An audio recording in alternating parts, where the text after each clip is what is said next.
Why did the general go silent 12 full minutes? Staring at papers a young woman had filed in the shadows of a forgotten office? She didn't know, not yet. Her name was Julia Popov, 26 years old. A clerk buried in a NATO basement in Prague. She was supposed to be invisible. Just another support worker processing supply requests, filing reports no one else had the patience to read. But there was something different about Julia. Something no one had noticed. The morning sunlight cut through the dust on the glass, spilling. Into her corner of the underground filing room, she carried herself with the quiet exactness of someone who understood that one overlooked. Detail one missed line of ink on a page could mean catastrophe. She had lived it before. Sarvo, the siege. The nights of artillery where survival depended on noticing which streets were mined, which rumors about food were true, which buildings held safe water. Childhood had trained her eyes and her mind to see what others ignored. So when she slipped her notebook out of her leather bag each morning, alongside her thermos of coffee and sharpened pencils, she wasn't just writing. She was watching, recording, connecting dots no one else bothered to connect. She didn't tell anyone, not the other clerks who smiled politely, but never invited her to coffee, not Colonel Brandt, the efficient German officer who valued her for speed and accuracy, but never once asked about her master's degree, not even Major Chun, the one officer who occasionally looked at her as if she might be more than a pair of hands. No, Julia kept her observations locked inside her notebook rows of careful handwriting. Arrows pointing to strange requests, little questions she never voiced aloud. She was only the file clerk. That was her cage, or so they thought, the first time she noticed. It was nothing unusual. A requisition for cold weather gear. A stack of transport requests. NATO conducted exercises in the Baltics every year. After all, routine. But something about the numbers tugged at her. They were higher. Not by much, but higher. Then came specialized communication equipment, trauma supplies, blood products. Too much for an exercise. Too much for anything but war. She sharpened her pencil and made a note. Maybe she was wrong. Maybe she was reading too much into it. But why did the transportation orders include outbound routes with no return schedules? Who trains for a deployment that doesn't end? She felt the faint tightening in her chest, the same feeling she'd known as a girl, watching adults whisper about which road might still be open. She told herself to let it go, to file it, forget it, but she couldn't. Her system, the cross-reference cabinets, the wall charts pinned above her desk, wasn't just order. It was language, patterns. She could see the shape of this thing forming, and it wasn't training. It wasn't normal. When Major Chun stopped by her desk that Thursday afternoon, Julia hesitated. Chun's eyes scanned the rows of files, then paused on Julia's board lines and arrows connecting requisitions. Personnel shifts, supply chains. What do you mean, comprehensive? Chun asked. Julia's throat tightened. She was only supposed to file, not analyze, not question. But the words came anyway, low, steady. The medical orders, they don't belong in an exercise, and the transport routes, they don't plan. To bring everything back. For a moment, silence. Then the faintest shift in Chun's eyes like recognition. Have you documented this? Julia gestured to her notebook. Chun lingered a moment longer, tracing the lines of Julia's board as though seeing them for the first time. Then she left, files tucked under her arm, her expression unreadable. That night, Julia sat in her small apartment, staring at her notebook. She thought of her mother, writing down the places where shells had fallen. She thought of her father, who once told her, never mistake silence for safety. Friday came. The inbox overflowed. Emergency procurement orders, ammunition, fuel, no disguises left. Her pencil tapped against the page as her mind whispered, this isn't training. Someone is preparing for something else, and then knocks at her door. Colonel Brandt, stiff and uneasy. flanked by two men she had never seen before. Intelligence, operational security. They wanted everything, every file, every chart. They stayed for hours, combing through the web she had drawn, asking questions not about the content of the files, but about her, her system, her method, her way of seeing patterns that weren't written but lived in the margins of bureaucracy. One of them, Major Thompson, looked up from her notebook with something like respect. "How did you develop this?" he asked. Her answer was quiet. "By needing to survive." When they left, Brandt remained. His voice was softer than she had ever heard it. "They were impressed, more than you know." She should have felt proud. Instead, she felt cold. If intelligence officers saw value in her patterns, and she wasn't imagining it, something was wrong. Something big enough to make her little basement office the center of attention. And yet, no one had told her the truth. No one explained. She was still the file clerk, still outside the circle. But the documents kept coming. More trauma kits. More emergency authorizations, more secrecy. Each page was another piece of a puzzle she wished she had never started. Then Monday arrived, and everything collapsed. The communication lines went dark. Brussels silent, Baltic Command silent, backup system silent. The Prague office was cut off at the very moment Baltic Guardian planning reached its peak. Chaos descended, officers shouting into unsecured phones, papers flooding Julia's desk without order, procedures breaking down faster than anyone could hold them. And in the middle of it, her filing system, her maps, her charts, the notebooks no one had cared about for 18 months. "Your files," Major Chun said, her voice sharp with urgency. "They may be the only way to hold this together." Julia worked without pause, updating boards, cross-referencing, tracking supply routes by hand, recording every desperate coordination attempt. She felt her own heartbeat in the silence between officers' voices as they leaned over her desk, suddenly depending on her in ways they had never imagined. Her basement office, once ignored, had become the nerve center of a crisis. And Julia, the invisible clerk, now briefed majors and colonels who looked at her not as support, but as someone who knew, someone who saw. One Captain Rodriguez came to her late that night, his face grave, his voice lower than before. He said the words she had feared. "If someone wanted to disrupt us, this blackout is perfect." Timing. Julia stopped writing. Perfect timing. The thought wouldn't leave her. She had been right. The requisitions, the missing returns, the trauma kits, it had all been pointing here. A shadow moving through the paperwork, hidden in plain sight. By Tuesday morning, she could no longer avoid it. The senior staff gathered in her office, of all places, high-ranking officers, squeezed between filing cabinets, waiting on her words. Colonel Brandt's voice was formal. "Miss Popov, we need you to brief us on Baltic Guardian." She turned toward her board, her notebook, the lines, the arrows, the paper that had been her quiet obsession. Her hands trembled as she began. What she showed them wasn't speculation. It was evidence. A story told through requisitions and authorizations, through the absence of return routes, through the presence of blood kits. Baltic Guardian had evolved. Not training, not anymore. But when she finished, silence hung in the room. Not the silence of recognition, not yet, but the silence of fear. Colonel Erickson broke it first. "We cannot act without Brussels, not without authorization. Procedures, always procedures." Julia looked into their faces and saw men trapped, not by lack of intelligence, but by chains of hierarchy. They knew she was right. And yet, they were powerless, or maybe unwilling, as they argued. Julia felt something inside her shift, a quiet, steady resolve rising from the place where her childhood memories lived.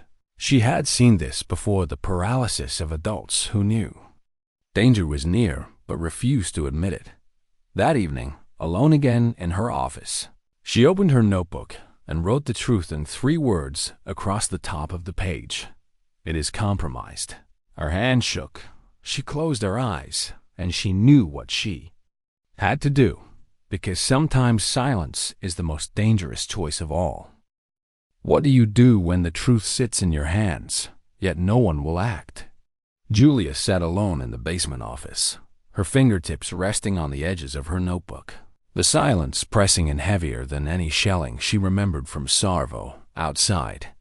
Officers hurried through hallways, voices tight with urgency.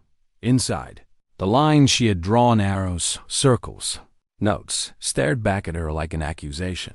The senior staff had heard her. They had seen the evidence. They had nodded at her. Logic. Yet when the meeting ended, nothing changed. No decisions, no suspension of operations. Just arguments about authorization, about Brussels, about rules.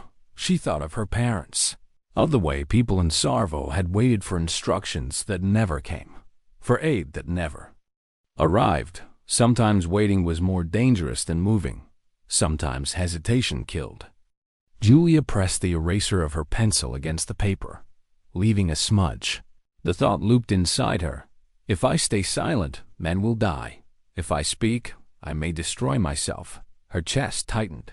For 18 months, she had been invisible. She had learned to be grateful for the safety of routine, the comfort of anonymity. But now anonymity felt like betrayal. She pulled a blank page from her notebook. At the top, in neat handwriting, she wrote a title: Baltic Guardian, Anomalies, Risks, and Recommended Suspension. It was the beginning of something that could end her career. The first words came slow, cautious, a summary of requisition trends, side-by-side comparisons with previous exercises, evidence, not opinion. She forced herself to keep her language dry, clinical, no emotion, just data, because emotion would get dismissed. But facts could not be ignored, hour by hour. Her report took shape. She laid out the unexplained increase in personnel numbers, the trauma kits, the emergency fuel, the incomplete transport returns. She built the case carefully, like stacking stones across a rushing river, praying the bridge would hold. At times her hand faltered. Who was she to do this? A clerk, a foreigner, a woman without rank or authority. If Brussels saw her name on this report, they could dismiss it in a single breath. Unauthorized, insubordinate, irrelevant. But then she remembered Rodriguez's words. Perfect timing. And Chun's silence after Julia had spoken aloud what no one else dared. And she knew this wasn't imagination. By midnight, her desk was covered in pages. 23 in total, plus appendices, each one cross-referenced, documented, sourced. Her handwriting was steady, almost mechanical. Even as her pulse thundered in her ears, she leaned back, staring at the finished stack. A part of her wanted to rip it in half, burn it, pretend she had never dared. But another part, stronger, colder, knew she couldn't. She thought of the names she had seen in personnel orders. Thousands of soldiers, men and women who trusted that the system protecting them was sound. And she thought of herself as a child, clutching her brother's hand in the dark as shells fell, realizing that the system didn't always protect the vulnerable. Sometimes it was blind. Sometimes it needed someone to break the silence. Her decision came fast. A single inhale, a single exhale. She logged into the secure system, addressed the message to General Patricia Morrison, NATO's Deputy Supreme Allied Commander, typed a cover note brief. Precise, respectful, attached her report. Her finger hovered above the key. One press, and she would cross a line she could never return from. Her parents' faces flickered in her mind. Her brothers, the countless neighbors whose graves had no markers. She whispered a quiet prayer, not for herself, but for the people whose lives might depend on what she was about to do. And then she pressed send. The email disappeared into the secure channel. Julia sat frozen. The hum of the basement light buzzed in her ears. The world looked the same, yet nothing was the same. She had just changed everything. That night, sleep didn't come. She lay in her narrow bed, staring at the ceiling, listening to the muted Sounds of Prague outside her window. Was it courage she had chosen or recklessness? She didn't know by morning. The weight of her action pressed against her chest like armor she couldn't remove.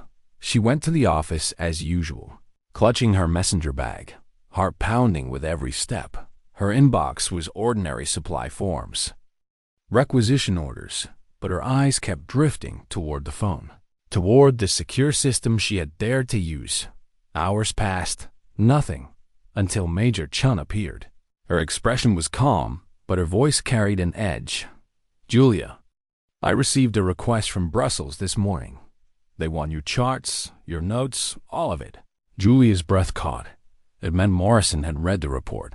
It meant the highest levels had seen her name, her handwriting, her audacity. Chun studied her. "Did you send something?" Julia hesitated. She thought of lying, pretending ignorance, but lies had never been her way. "Yes," she said softly. The silence between them was sharp as glass. Finally, Chun spoke. "You understand what you've done." "I do," Julia answered. "I also understand what happens if we pretend this is just another exercise." For a moment, Chun said nothing. Then, very quietly, she nodded. Not approval, not condemnation, just acknowledgement. The hours dragged. Julia forced herself through routine tasks, though her mind raced. At 10:30, the phone rang. The number glowed on the screen. NATO-shaped headquarters. Her mouth went dry. "This is Colonel Sarah Martinez." A clipped voice said, "Chief of Staff to General Morrison. Miss Popov, the General has reviewed your report. She requests your presence for a secure video briefing at 1400 today." Julia's hand trembled. She forced her voice steady. "Yes, ma'am." When the line went dead, she pressed her palms against the desk, her breath unsteady. It was happening. Too fast, too heavy, but happening. At 1400, the screen flickered alive. General Morrison appeared silver-haired, sharp-eyed, a presence that filled the small office even through pixels. Behind her, other officers sat in shadow, listening. "Miss Popov," Morrison began. Her voice was low, deliberate. "Your report was thorough, precise. Our intelligence confirms your analysis. Baltic Guardian has been compromised." The words hit Julia like a cold wave. Not only had they believed her, they had validated her. Her notebook scribbles, her lonely filing system, her obsessive cross-referencing. It had seen what satellites and analysts had missed. Morrison's gaze sharpened. "But I must ask, how did you, a file clerk, see what trained intelligence did not?" Julia swallowed, her voice careful. "Because I was forced to see everything. Not just fragments, not just single requests. I see the whole stream, and I learned, long ago, that patterns hide in the ordinary." For over an hour, they questioned her about methodology, about her comparisons, about her recommendations. She answered with the same precision she used to file, calm, steady, but inside. Her heart pounded with every word. Finally, Morrison leaned forward. "Miss Popov, effective immediately, you are reassigned. You will report to Brussels as part of my staff, intelligence analysis." Julia blinked. The words hardly seemed real. Yesterday, she had been invisible. Today, she was being pulled into the highest circles of power. But as the briefing ended, as the screen went black, she sat back in her chair and felt not triumph, but weight. Heavy, suffocating weight, because she had not just exposed the compromised operation. She had exposed the fragility of an institution, the cracks in a system that had ignored her until she forced their eyes open. And once cracks are seen, they cannot be unseen. That night, as the lights of Prague glowed beyond her window, Julia whispered the truth into the silence. This is only the beginning. Why did her promotion feel less like victory and more like exile? The morning after the video briefing, Julia walked into the basement office for what she knew would be the last time. The walls of filing cabinets stood in quiet witness her. Charts still pinned across the boards. strings of colored ink connecting requisitions like veins across a body. 18 months of her life had been distilled into those lines. She traced one arrow with her fingertip, remembering the countless nights she'd stood in this exact spot, wondering if her notes mattered to anyone but herself. Now she knew they had, but knowing did not soothe her. It only sharpened the sense that she was leaving something unfinished behind. Colonel Brandt was waiting for her. He wasn't in his usual brisk posture. His arms were folded, his jaw tight. "You went around me," he said flatly. No greeting. No preamble. Julia kept her eyes steady. "I did. Do you understand the gravity of what you've done?" His voice was calm, but beneath it, she heard something raw. Anger? Betrayal? Fear? "I understand," she said softly. "I also understand that doing nothing would have cost lives." He studied her, his face unmoving, but his eyes restless. "You think integrity gives you permission to break the chain of command?" Julia hesitated. She thought of the officers in his conference room, paralyzed by procedure. She thought of her father whispering in the dark, "Waiting can kill." "I think integrity," she said finally, "sometimes leaves no other choice." For the first time in 18 months, Colonel Brandt's composure cracked. A muscle twitched at the corner of his mouth. He leaned closer, lowering his voice. "You've humiliated this office, made us look blind. Do you think Brussels will thank you? They'll use you, Miss Popov. Use your analysis, use your courage. And when they're finished, they'll discard you because you broke their rules." His words landed like stones, not because she feared them, but because a part of her already believed them. She didn't answer. Silence was safer. Brandt straightened, his voice cold again. "Your reassignment is effective immediately. Gather your things. A transport is waiting." And just like that, the only world she had known here, the rhythm of files and forms, the anonymity she had once resented but later clung to, was gone as she packed her pencils and notebooks into the worn leather bag. Major Chun appeared. She didn't speak at first, just watched Julia slip her life into the satchel. Finally, she said, "I hope Brussels deserves you." Julia almost smiled, almost. But all that came out was a whisper. "I hope so too." The flight to Brussels was short, but for Julia it felt endless. She sat near the back of the transport, surrounded by officers who didn't look at her twice. She thought about her parents again, how they had fled one home for another, always between worlds, never fully belonging. Now she was being moved again. This time, not by bombs, but by bureaucracy. When the plane touched down, the city sprawled beneath gray skies. Busy, alive, unscarred by war, NATO headquarters rose like glass and steel, precise, untouchable. Julia felt small as she walked through its gates, clutching her orders inside. Everything gleamed: polished floors, endless corridors, voices echoing in English, French, German. She was escorted to a narrow office on the intelligence floor. The plaque on the door reading, "Senior Analyst, Systematic Analysis Unit," her name, had already been typed onto a strip of paper and slid into the slot beneath. Popov J. She stood staring at it, her bag heavy on her shoulder. This was everything she had once wanted: recognition, opportunity, purpose, and yet, all she felt was a strange emptiness. Colonel Sarah Martinez met her there. The Chief of Staff's eyes were sharp, her manner brisk but not unkind. "You'll be working directly under General Morrison's staff. She expects your reports daily. We'll assign you a team of 12 analysts. Your methodology will be standardized across sections." Julia nodded, though the words blurred in her ears. A team, analysts, daily reports. She had been invisible. And now every move she made would be seen. That evening, alone in her new apartment overlooking Brussels' narrow streets, Julia sat with her notebook open. She tried to write, but the words came halting, uncertain. She wasn't sure if she was recording observations or clinging to the last fragment of the basement routine that had once grounded her. The next morning, she was summoned to Morrison's office. The general was smaller than Julia expected, compact.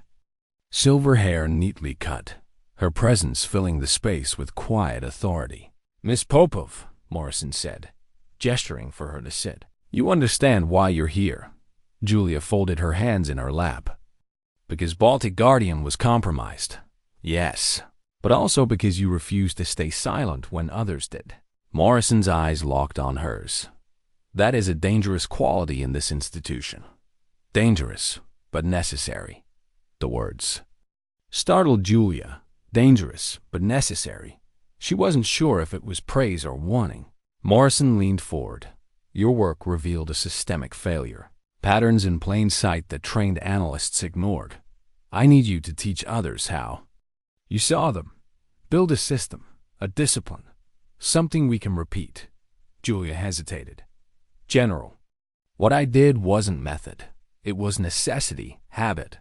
Then make habit into method."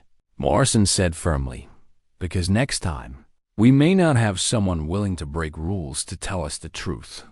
Julia left the office feeling both empowered and burdened. They wanted her system. They wanted her courage. But they also wanted her to make it neat, clean, replicable. The very thing that had nearly destroyed her career was now being formalized. A new team was young, diverse men and women from across Europe, bright-eyed, curious. They listened as she explained her cross-referencing, her charts, her relentless note-taking. At first, they looked at her as if she were eccentric, obsessive, but slowly, as she guided them through old case files, they began to see what she saw, the anomalies, the patterns, the whispers in paperwork that pointed to something larger. One afternoon, as she pinned documents to a board in their shared workspace, one analyst muttered, "It's like you're teaching us to hear ghosts in the paper." Julia paused, then gave a small nod. "Yes, that's exactly what it is." Yet even as she taught, doubt gnawed at her. Would her system always work? Or had Baltic Guardian been a fluko?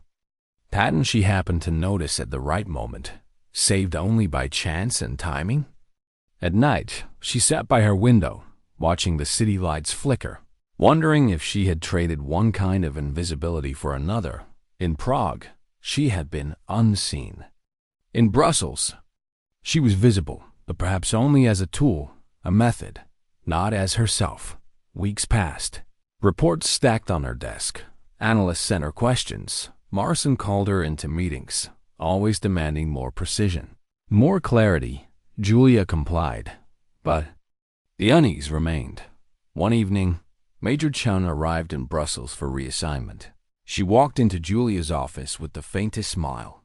"Looks like you made the right enemies and the right friends," she said.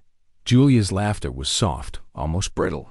"Or maybe just the wrong choices at the right time." Chun studied her, then spoke gently. "You saved lives.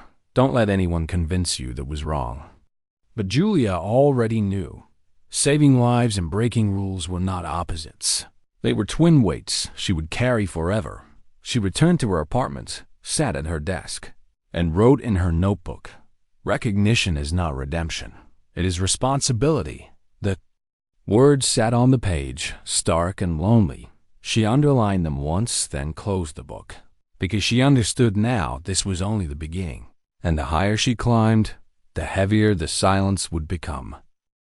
Why did the new reports feel like echoes of the old ones? Julia sat in the center of the intelligence floor, 12 analysts waiting on her instructions. Charts spread across the walls like constellations. The hum of Brussels headquarters filled the air, dozens of nations represented in uniforms and accents, each carrying their piece of the alliance. Yet in the middle of that noise, Julia felt the same silence she'd carried from Prague. Baltic Guardian had been canceled. Officially, it was postponed pending review. Unofficially, her report had buried it. But when no one spoke aloud, what she could not stop thinking was this: if one operation had been compromised, why not others? She laid a new file on the table, Operation Silverlance, a standard exercise in the Balkans. The requisitions were clean: transportation, communications, personnel assignments, everything neat, everything routine, too neat. Her pencil tapped. The margin, in Sarvo, she had learned that the absence of noise could be the loudest signal. Look here, she told the team. She pointed to a set of dates. Procurement requests filed in sequence. Too fast. Approval chains that normally take weeks completed in days. One of the younger analysts frowned. Maybe they streamlined it. Julia shook her head. No, they bypassed different. They circled closer. Reading the lines of ink as if they were runes, she led them through the anomalies one by one. Her voice steady, her hands tracing invisible connections in the air. It wasn't dramatic. Not cinematic. It was paper, ink, signatures. And yet, the silence in the room grew heavy, because slowly they began to see what she saw. By the third week, her boards were covered again. Silver Lance wasn't unique. Similar patterns appeared in 2 more exercises. Supply orders too heavy for training. Medical requests inconsistent with drills. Transport schedules left open-ended. The team's faces grew pale as the dots connected. Are you saying, one analyst whispered, that multiple operations are compromised? Julia's pencil stilled. Her voice was low, deliberate. I'm saying the anomalies repeat, across countries, across commands. That doesn't happen by accident. The room fell into silence. Later, in General Morrison's office, Julia laid the findings on the table. Morrison listened without interruption, her silver hair catching the overhead light, her expression unreadable. Miss Popov, she said finally, if you're correct, this isn't one breach. It's a campaign. The word lingered, campaign. Julia felt her throat tighten. A campaign that sees us before we see it. Morrison tapped her pen against the folder. You've given us a mirror we don't want, but need. The question is, who's holding the glass on the other side? Julia didn't answer, because she didn't know. Not yet. That night sleep wouldn't come. She sat by her window, the lights of Brussels glittering against the dark, her notebook open on her lap. The words she wrote were slower now, heavier. It's not about one operation. It's about the fabric itself. Her thoughts drifted back to Prague, to the officers in her office arguing about authorization while the evidence screamed at them. Now she was in Brussels, in the heart of the alliance, and she feared the paralysis might be the same, because knowing was one thing, acting was another. Weeks blurred into months, her team grew sharper, quicker. Learning to see the hidden rhythms in paperwork, the way musicians hear notes in silence, they identified irregular requisitions in Poland. In Romania, in the Black Sea deployments, each thread added to the map Julia kept on her office wall. A web of connections spreading wider, darker, but each discovery tightened a knot in her chest, because the picture forming was too big, too coordinated. This wasn't infiltration of one exercise. It was systemic, deliberate. Someone, somewhere, was pulling strings in multiple theaters. One afternoon, as rain streaked the windows, Major Chun leaned against Julia's doorframe. She had transferred to Brussels months earlier, serving as Julia's deputy. She watched her friend pin another requisition slip to the growing board. You look like you're carrying the whole war on your shoulders, Chun said quietly. Julia forced a faint smile. Sometimes I think the paper weighs more than the bullets. Chun stepped inside, lowering her voice. You know what they're saying upstairs? That you see too much, that you find patterns where none exist. Julia felt her pulse quicken. Do you believe that? Chun shook her head. No, but I need you to understand, Julia. You're pushing the institution past its comfort. They like the neat boxes, the clear lines, what you're showing them. It's messy. It scares them. Julia stared at the board, at the crisscrossing lines that looked more like veins than data. Good. It should. But her voice trembled as she said it, because she knew fear cut 2 ways. The next morning, Colonel Martinez called her into a closed meeting.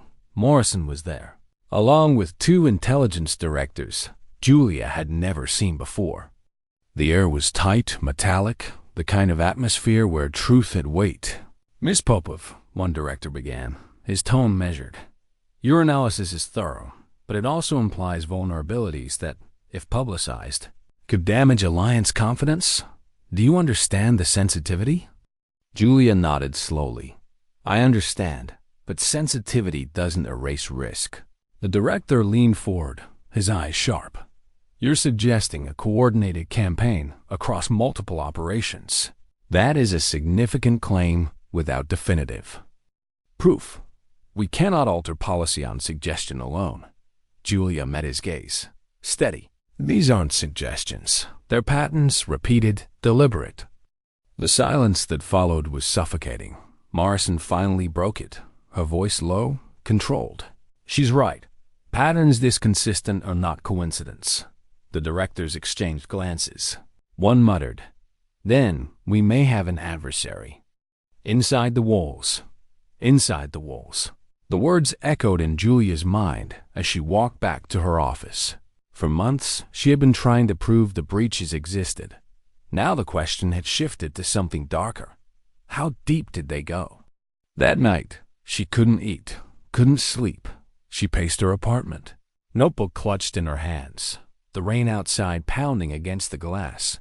If the breaches were systemic, then every document she touched could be evidence of something far larger than herself. For the first time since Prague, she felt the old fear crawl back, the fear of being too small against something too large. She sat at her desk, opened the notebook, and wrote in careful letters, "Truth is heavier the higher you carry it." The next day, Rodriguez appeared. The Spanish intelligence officer had been transferred to Brussels months earlier, and now he walked into her office with a folder under his arm. "You were right," he said without preamble. Laying the file on her desk, inside were intercepted communications, fragments translated from multiple languages. Nothing definitive, but hints, shadows. Enough to suggest foreign intelligence had indeed been watching NATO logistics from the inside. Julia looked at him, her voice low. "How deep?" Rodriguez shook his head. "We don't know. Maybe deeper than we want to admit." He paused, then added quietly, "Be careful, Julia. When you see what others don't, you don't just expose enemies outside. You expose the ones inside too." Her breath caught. Because she knew he was right. That evening, she walked home beneath the Brussels lights, her bag heavy on her shoulder, her chest heavier still. The city was alive around her, people laughing in cafes, children running across cobblestones. Life. Moving as if the world were steady. But Julia knew steady was an illusion. She had seen it on paper. She had traced it in ink at her apartment. She sat down with her notebook and began a new page. She wrote slowly, each word deliberate. It is not one breach, not one operation. It is a campaign. And campaigns do not stop on their own. They are stalked. She put the pencil down, staring at the sentence until the words blurred, because deep down, she understood the truth she hadn't yet spoken aloud. This wasn't just about NATO. It wasn't just about the files. It was about trust itself, on whether it could survive what she was about to uncover. Why were the looks in the hallway changing? Julia noticed it first in the way conversations quieted when she passed. Officers who once nodded briskly now avoided her eyes. Analysts who had eagerly asked questions weeks ago now glanced at each other before speaking. As if wondering who might be listening, she tried to ignore it, to bury herself in the work, the endless files, the cross-referenced maps spreading across her office walls, the careful lines of her notebook.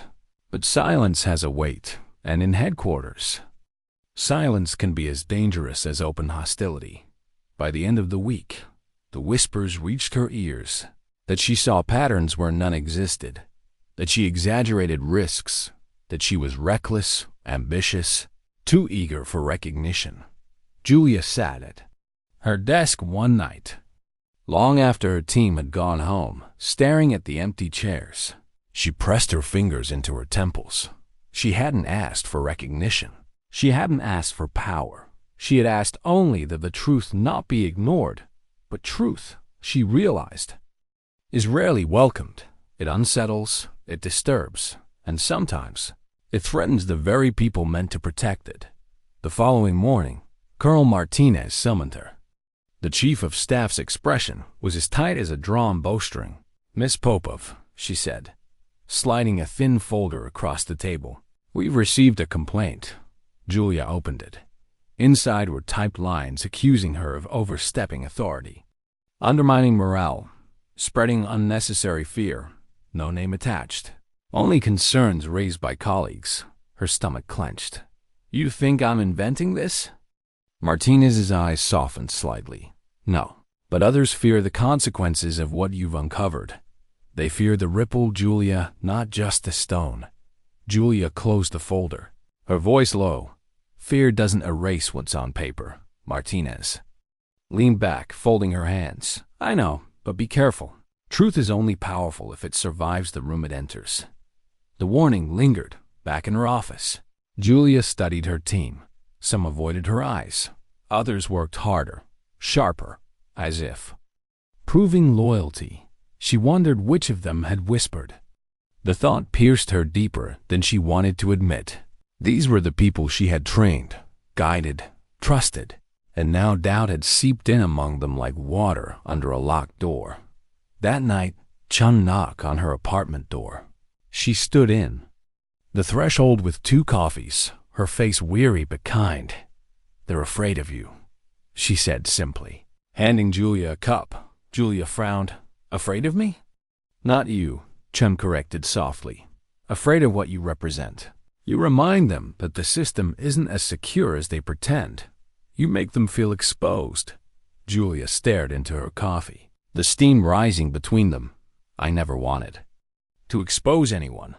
Just the truth." Chun's voice was gentle. "But the truth exposes everyone, even the innocent." The words stayed with Julia long after Chun left. The next week brought more evidence. Her team uncovered irregularities in Black Sea deployments. Fuel shipments were routed, classified under vague categories. The same anomalies appeared in logistics reports from Central Europe. The map on her wall grew darker, threads stretching across borders. But when she presented the findings to the intelligence board, the reception was colder than ever. One director interrupted mid-sentence. "Miss Popov, you are implying systemic compromise across multiple commands. Do you understand what that accusation means?" Julia held his gaze. "Yes, that we are more vulnerable than we admit." His jaw tightened. "Or that you are chasing shadows." The words stung, not because they dismissed her, but because of the way others in the room nodded slightly. Doubt was contagious. After the meeting, Rodriguez caught up with her in the corridor. His tone was low, urgent. "You're right," he said quickly. "But be careful. You've made enemies. Not just outside the alliance, inside." Julia studied him. "Why tell me?" Rodriguez's eyes flicked around, wary. "Because the louder you speak, the closer the knife comes." The warning pressed on her chest all night. She sat at her desk, notebook open, staring at the words she'd written weeks ago. "Truth is heavier the higher you carry it." Now she added a new line beneath. "And the higher you carry it, the fewer hands remain to help." Sleep didn't come. She paced the apartment, listening to the muted sounds of the city, feeling both surrounded and alone. The dose. Next morning, as she entered her office, she found her board altered. One of her chart's anomalies linking Black Sea shipments had been removed. A gap stared back at her where the lines had been. Her pulse quickened. No one on her team admitted to moving it.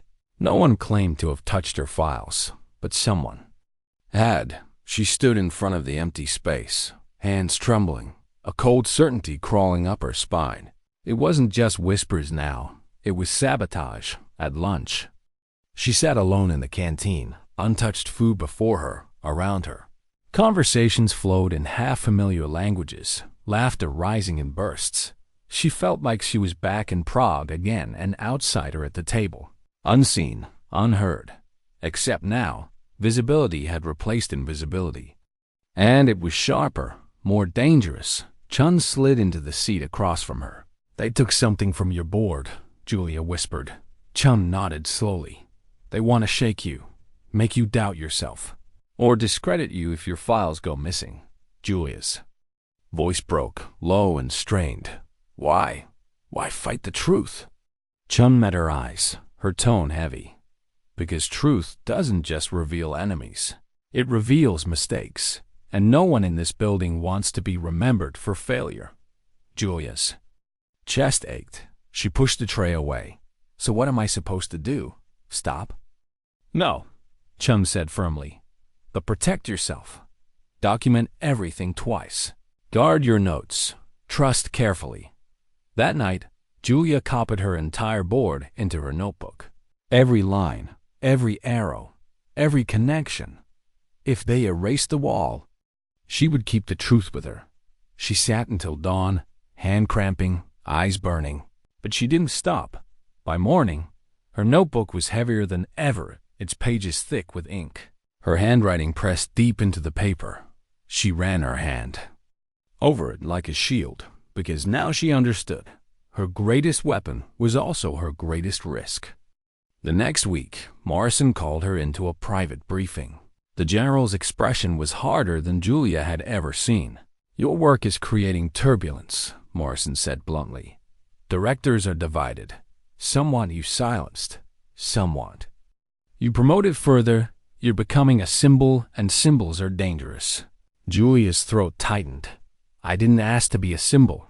No, Morrison agreed. But you are, and symbols are either destroyed or protected. Which do you want to be?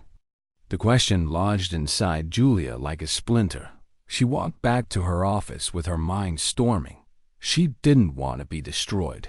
She didn't want to be protected. She wanted to be believed, but belief was fragile, and she was learning that in institutions, fragility was often fatal. That night, as rain pattered softly outside her window, she sat with her notebook open, staring at the lines she had drawn. Her pencil hovered above the paper before she wrote 3 words in the margin. They fear me, and for the first time, the thought didn't feel like pride. It felt like loneliness. Why did the missing requisitions feel deliberate, not careless? Julia sat at her desk, the hum of headquarters muffled under the weight of her thoughts. She stared at the Black Sea files, page after page, each stamped, signed, approved. But the sequence was wrong. Documents had vanished, not misfiled, not delayed, removed. Her pencil hovered above her notebook. She circled the empty space in the chain and wrote 1 word beside it. Inside, the thought chilled her. She had considered external interference, foreign actors probing from the shadows, bending supply chains, rerouting orders, but this gap wasn't created from outside. It was carved from within. Her chest tightened. If she was right, someone in this building, in these corridors, was feeding the breach. She closed the file slowly, as though afraid the walls were listening. That afternoon, she summoned her team. 12 young analysts gathered around, their eyes tired, wary. She laid the requisitions on the table and guided them through the gaps.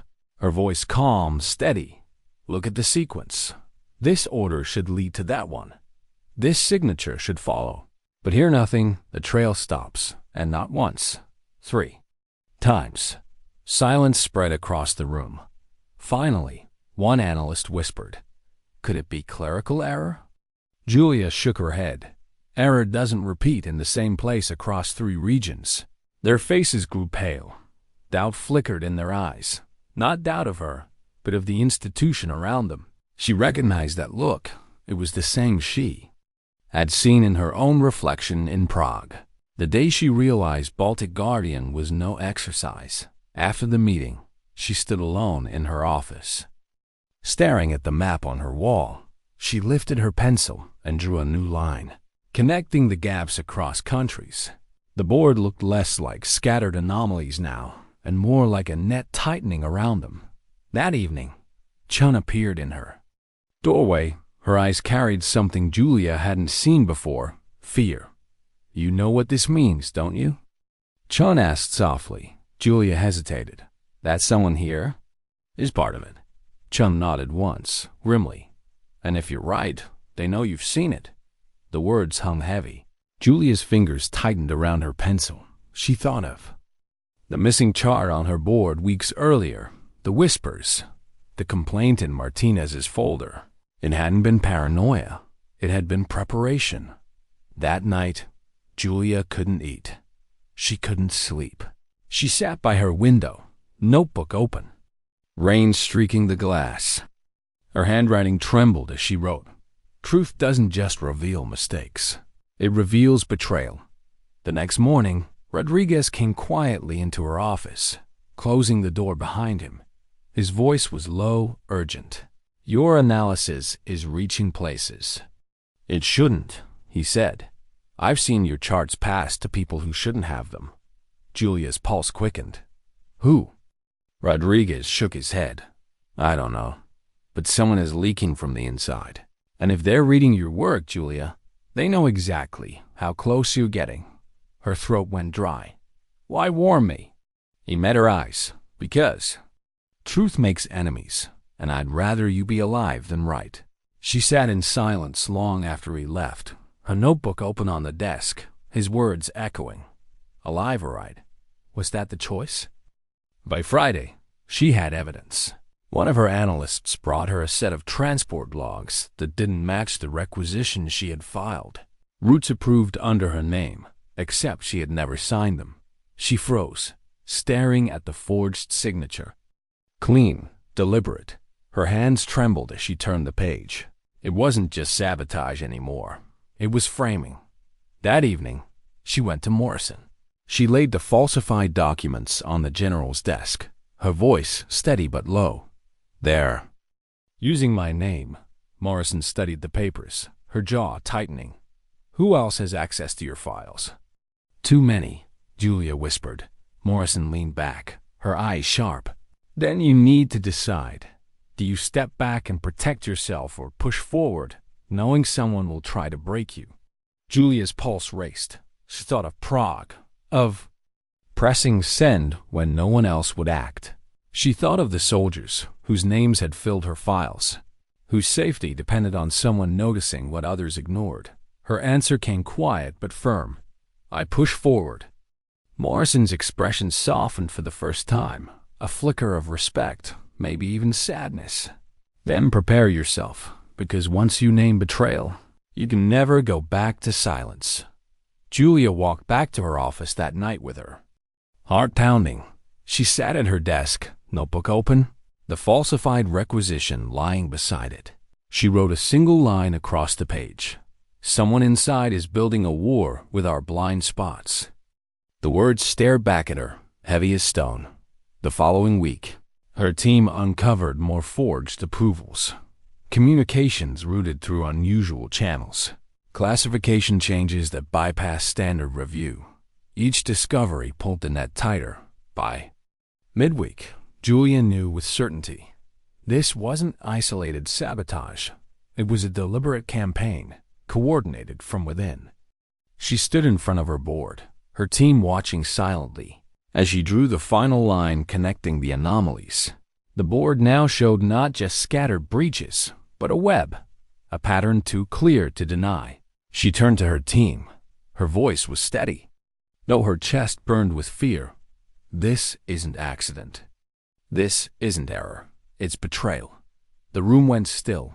No one spoke, but in their eyes, she saw the truth land like a stone in water, rippling outward. That evening, she walked home alone through the Brussels streets, her bag heavy against her shoulder. She kept glancing over her shoulder, shadows stretching long across cobblestones. For the first time since Sarvo, she felt hunted. In her apartment, she locked the door and sat at her desk. She copied her entire analysis into a second notebook, her hand moving fast, breath tight. When she finished, she slid the duplicate into a sealed envelope and tucked it into the lining of her bag, because now she understood. The truth wasn't safe in files or boards. It had to be protected like a life. At midnight, she closed her eyes. exhaustion pulling her down. But her last thought before sleep was not of fear, it was of resolve. She whispered it into the dark. They can erase my charts. They can smear my name, but they cannot erase the patterns. And they cannot silence me forever. And with those words, she surrendered to uneasy sleep, knowing that morning would bring not safety, but confrontation, because once betrayal is seen, it demands a voice. Why was Brandt's name on the file? Julia froze in her chair. The requisition slipped trembling in her hand. The signature was unmistakable. Karl Brandt, Prague Logistics, the man who had once dismissed her warnings, who had accused her of humiliating. His office, his approval line ran across the document like a scar, but the requisition wasn't from Prague. It was routed through Brussels. Dated weeks after she had left, her breath came shallow. She laid the paper flat, hand shaking. Was it forged? A decoy? Or had the man who'd once warned her about rules and loyalty been working against the alliance all along? The thought churned in her stomach. She wanted to reject it, to believe the signature was fake. A smear against a man who, flawed as he was, had been part of her beginnings. But the more she examined the line, the more certain she became.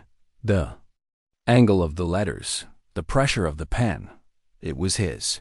Someone she had trusted, even resented, was tangled in the net. She sat back in her chair, the office empty. The walls pressing close, her pencil hovered above her notebook. But no words came, just silence, a silence that felt like betrayal itself. The next morning, she brought the file to Morrison. The general's eyes flicked over the signature. Her face impassive. Are you certain? Morrison asked. Julia hesitated. Yes, but certainty doesn't make it easier. Morrison leaned back. Brandt is still in Prague, still in position. If you're right, he has access we can't afford. Compromised, but if you're wrong... Her voice trailed. The unspoken truth hung in the air. If Julia accused him without proof, she would not only destroy herself, but fracture the fragile trust she had left in this building. Find more, Morrison said finally. Patterns don't lie, but one name is not enough. Julia left the office with her chest tight. One name not enough. One truth not enough. Was it ever? That night, she scoured old requisitions from Prague, tracing each approval Brandt had signed in the months before Baltic Guardian. Slowly, painfully, the pattern emerged. Accelerated authorizations, bypass chains, quiet anomalies that mirrored those she now saw in Brussels. Her pencil traced the line from Prague to Brussels. One city to the other, one man's hand across both. The map no longer looked like scattered breaches. It looked like a path. The next week, she carried her findings to Rodriguez. She laid the papers before him, her voice low. It's Brandt. Rodriguez scanned the files, his brow furrowing. He didn't deny it, didn't dismiss it. He just sighed heavily. You know what this means, he said quietly. Julia's voice cracked. That someone I sat across from was part of this all along. Rodriguez shook his head. Maybe or maybe he was used. But Julia, once you name him, there's no going back. You'll have painted a target on yourself. The words echoed, but she already felt the target. She had felt it for weeks in. The missing charts, the forged requisitions, the whispers in corridors. Silence had never protected her. Why would it now? That evening, Chung came to her apartment. Julia showed her the files, her voice raw, her eyes tired. Chum was silent for a long time, studying the papers. Finally, she looked up. Do you want to expose him, or do you want to survive? Julia's throat tightened. Can I do both? Chun's silence was the answer.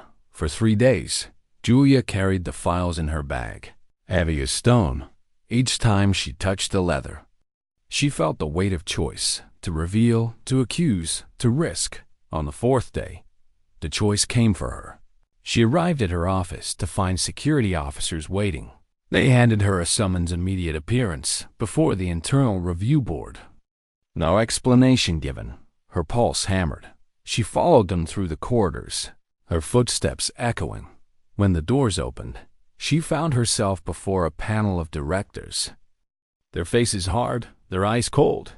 "Miss Popov," one began, "questions have arisen about your methods, about the accuracy of your analysis, about the strain your claims have placed on alliance cohesion."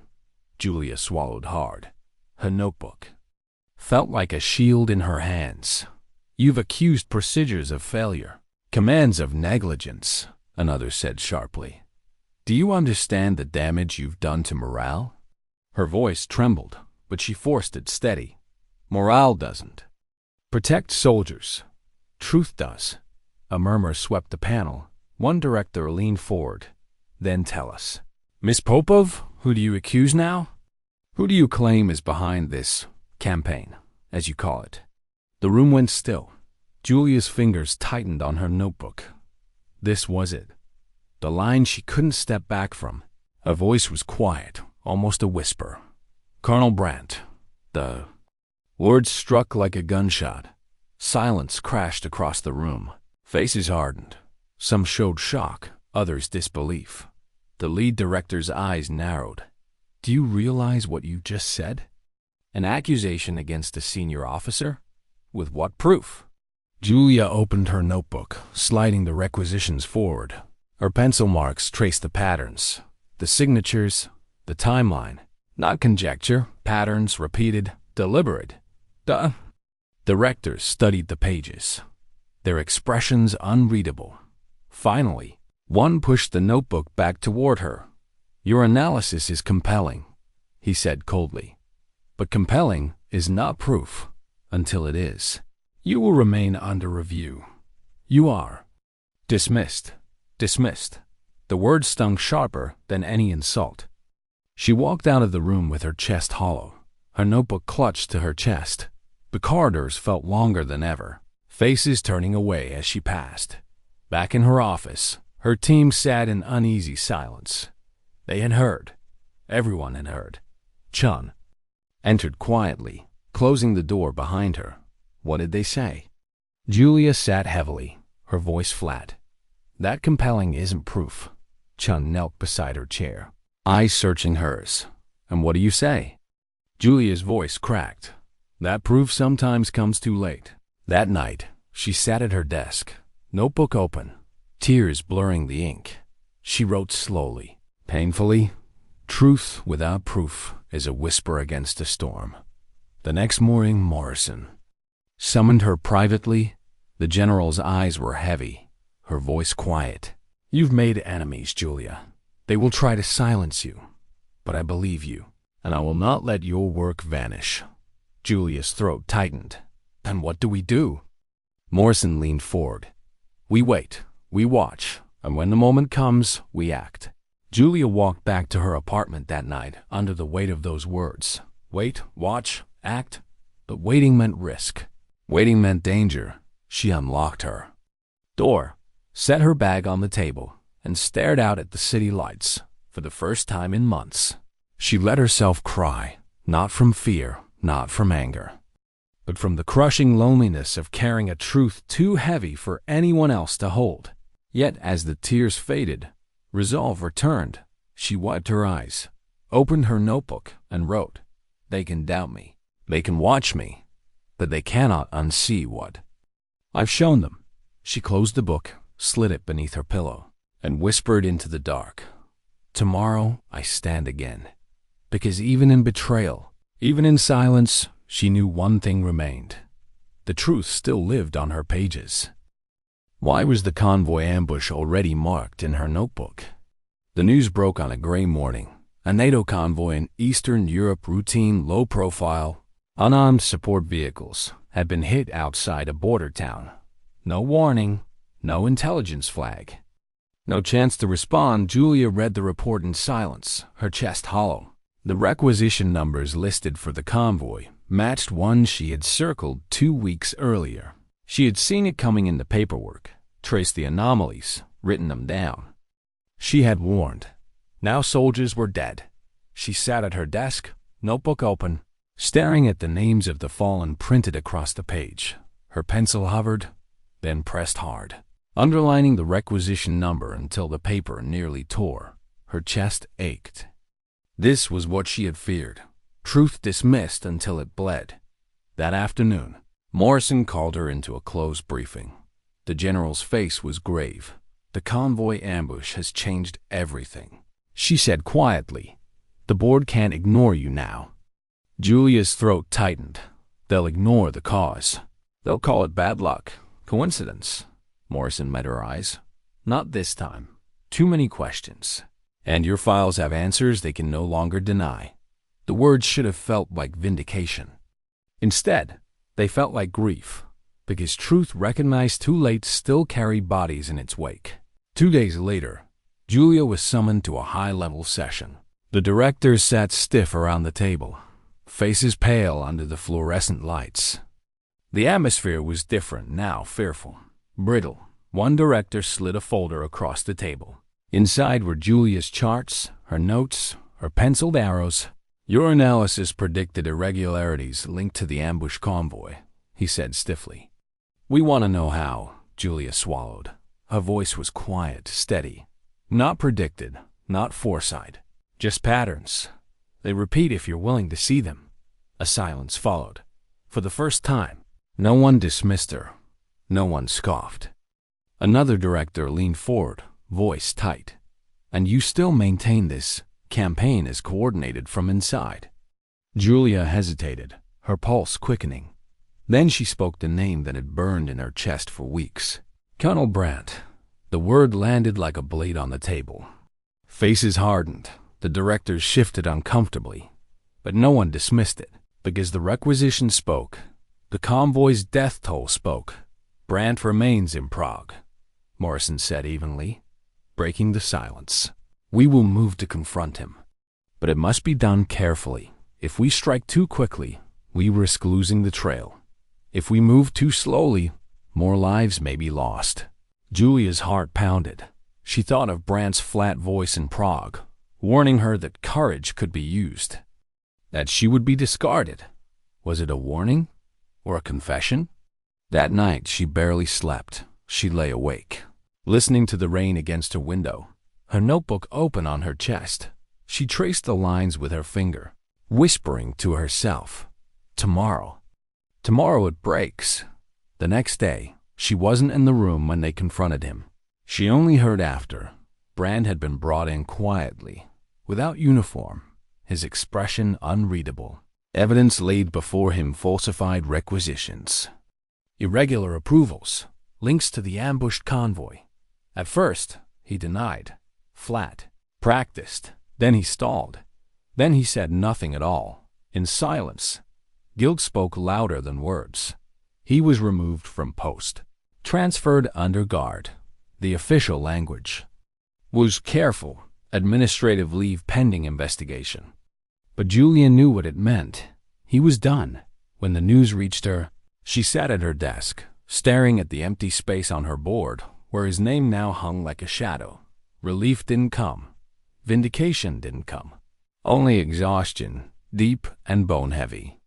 Because she hadn't won. She had only proven what had already cost lives. That evening, Chun found her in the office, still sitting in the dark. "You were right," Chun said softly. Julia's voice cracked. "Too late." Chun sat beside her, laying a hand on her arm. "Not too late for the next convoy, or the next mission. Your voice carried, that matters." Julia nodded faintly, though her chest ached with doubt. The following week, the atmosphere in headquarters shifted. Her team was no longer dismissed. Their charts were requested, their reports reviewed with urgency. The directors spoke to her with restraint, even respect. But the whispers never fully faded. Some said she had been lucky. Others said she had been reckless. Few called her courageous.